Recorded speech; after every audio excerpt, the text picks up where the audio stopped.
up, friends? I'm Dee, about to react to this vid by June Plug. It's titled The 7 Deadly Sins as Rappers. I really like these videos. I did a couple of these vids. It was the 7 Deadly Sins as YouTubers. Very interesting series and very accurate. So yeah, we're going to see who he has on this vid. Let's watch. There are 7 rappers I found who each meet the criteria for one of the 7 Carti. deadly sins: pride, greed, wrath, envy, lust, gluttony, and sloth. I'll start with what is considered to be the original and worst of the 7 deadly sins: pride.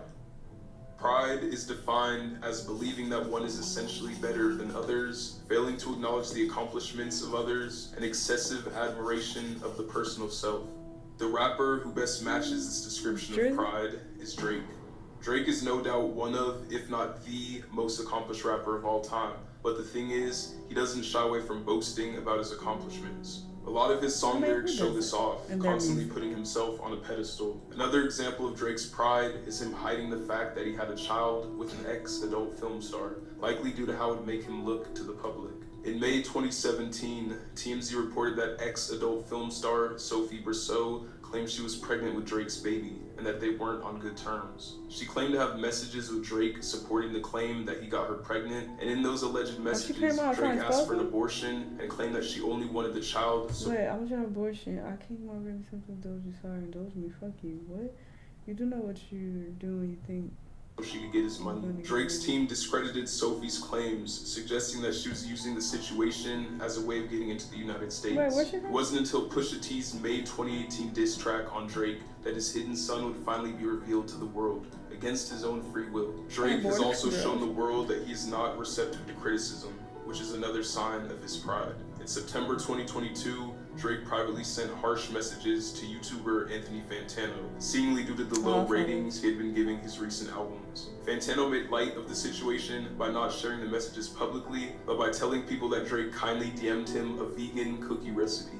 Even though this was an unbelievable story, Drake decided to take matters into his own hands and post the actual bitter messages that he sent to his own Instagram story. He used Fantano's own 10-point rating scale to call his existence a light 1. All because he couldn't handle the criticism of Fantano's album reviews. Another person's criticism Drake couldn't handle is Joe Budden's. Joe criticized Drake after the release of his album For All the Dogs, stating that he was rapping for the children and needed to mature his music to match his age. Drake took his message to heart and responded with an onslaught of personal jabs. In short summary, calling Joe Budden a frustrated failure and quitter who will not be remembered and whose opinion should not be listened to. He ended the message by flexing his private jet and using it to diminish what Joe Budden has achieved. Drake may be a bit full of himself, but at least he's been consistent, releasing music frequently for years upon years. The same cannot be said for the rapper I chose to represent the sin of sloth.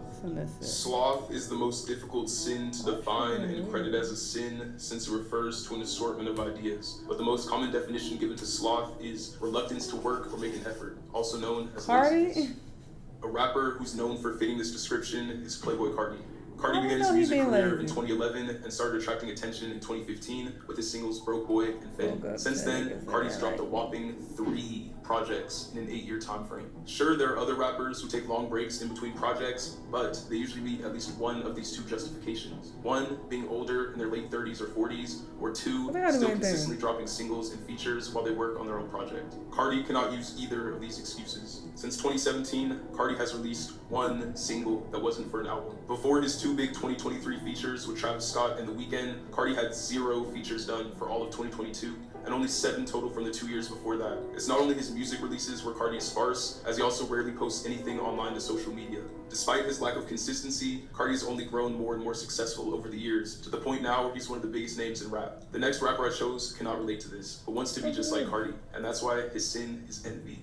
To envy is the desire to have a quality, possession, or other desirable attribute belonging to someone else. An extreme example of envy is actually wanting to be someone else. Mario Judah is a rapper who took envy to this extreme, basically becoming a clone of Playboi Carti. Before Mario was even an artist, he was a big fan of Carti. I was doing this before I was an artist. Like, I was one of the fans in his comment section, like, bro, please drop a lot of red. Like, Bro's fire. Like, he's a rock star too, you know what I'm saying? In 2020, he, like many others, were growing impatient with Carti for not dropping his album titled Whole Lotta Red. Mario decided to take matters into his own hands and threatened to release Whole Lotta Red.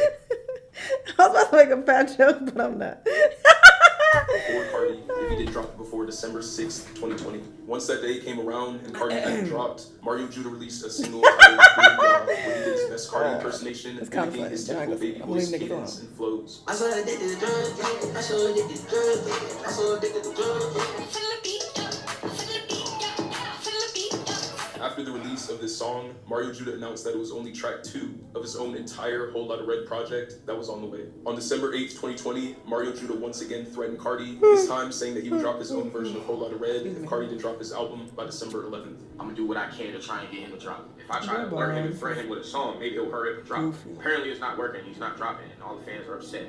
And now they're expecting me to keep going. You know what I'm saying? So nobody if he's not gonna drop, I'm going to take the responsibility and give the world a Whole Lotta Red. Carti, of course, did not oblige, and Mario Judah proceeded to drop an EP titled Whole Lotta Red shortly after midnight on December 12th, 2020. The 3 new songs on the EP were just like the previous song he'd released, showing him copying everything about Playboi Carti's sound. The worst part is that after Carti finally released his album Whole Lotta Red on Christmas 2020, Mario Judah responded with hatred, as if the version he had dropped was better than Carti's. Carti, I didn't do all this just for you to give us trash, bro. You're not worthy of me, bro.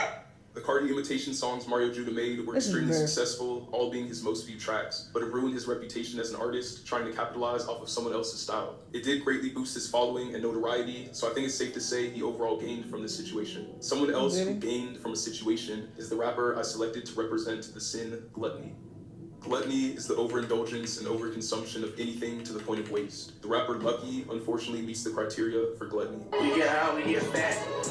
Lucki is a rapper from Chicago who began his music career in late 2012. Looking at pictures of him early on in his career, you can see that he had a skinny body build. Look at pictures of him now, and it's quite the opposite. But what was it that caused Lucki's continual gain of weight? Well, it actually all started after he stopped doing the drug Xanax. Lucki was a frequent user of Xanax to the point where he took 10 pills in a single day. But in 2016, he chilled on the Xans and found another drug that would change his life forever. It was around this time when Lucki first began drinking lean. Lean is a recreational drug beverage prepared by mixing prescription-strength cough syrup containing codeine and promethazine with a soft drink. Drinking it in prescribed quantities is safe, but one of the potential side effects of overconsumption is weight gain due to not only the extremely high amounts of sugar in the sodas, but also the cough syrup that causes constipation and inflation of your liver and intestines. The bloating that lean causes is referred to as a lean gut, which is similar to that of a beer belly. Lucki first started showing signs of his lean gut in 2019, and it's only gotten worse and worse every year since. Lucki said he wished the weight gain on himself for wanting to gain weight back when he was skinny. You're like the first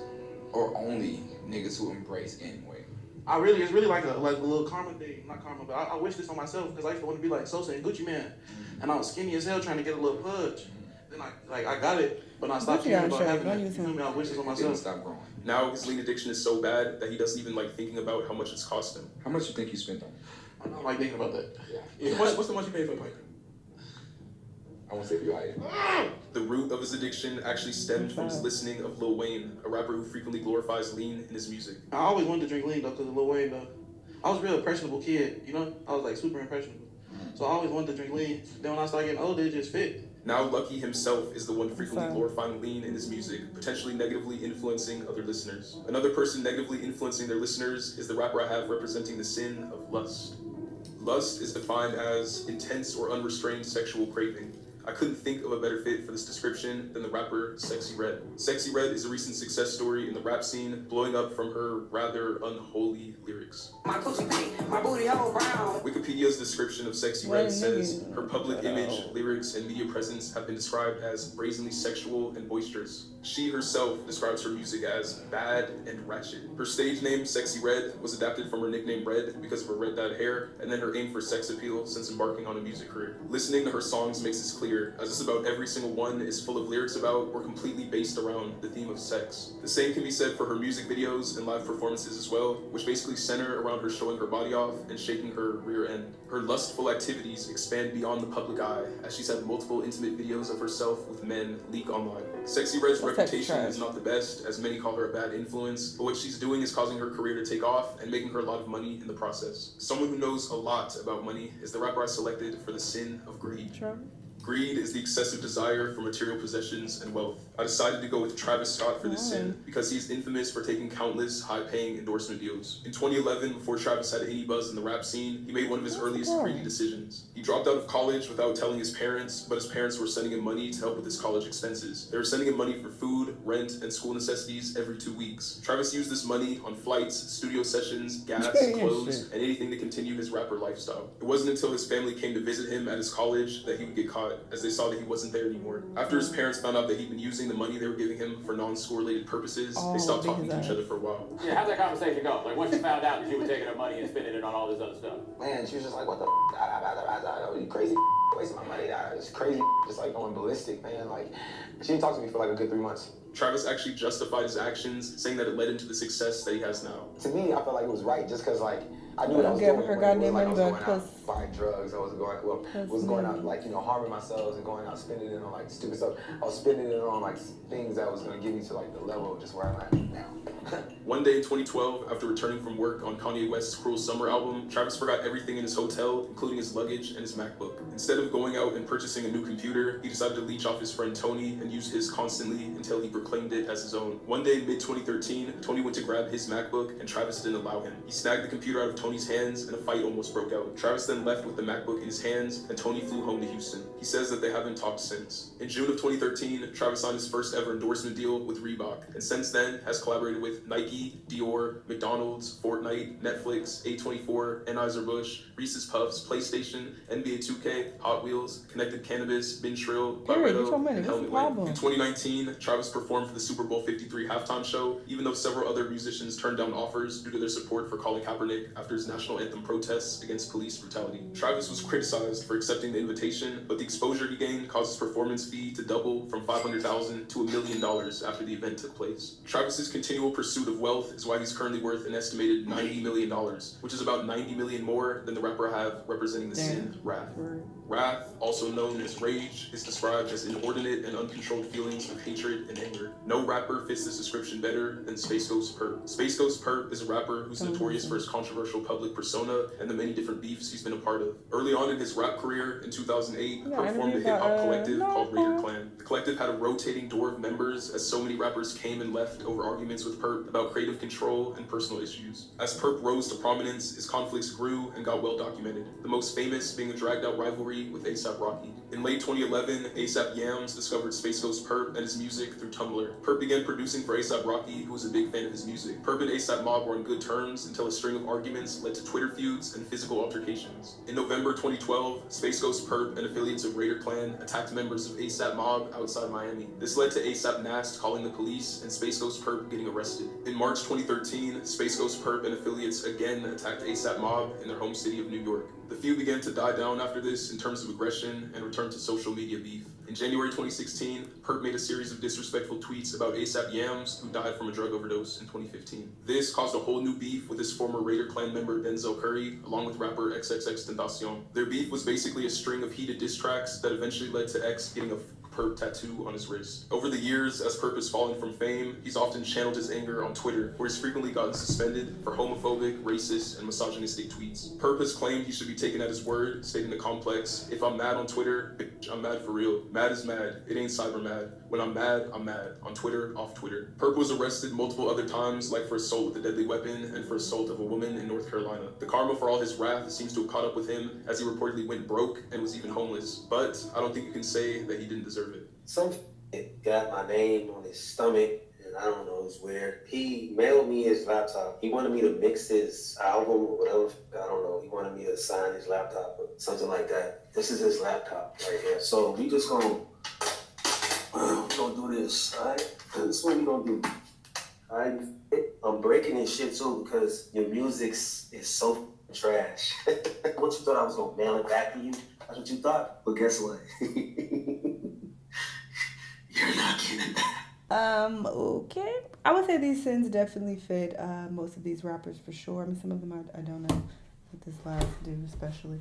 But yeah, I would say it was pretty accurate. Very interesting. Y'all let me know what y'all think. Let me know what other videos you want to watch, and I'll see y'all next time. Bye!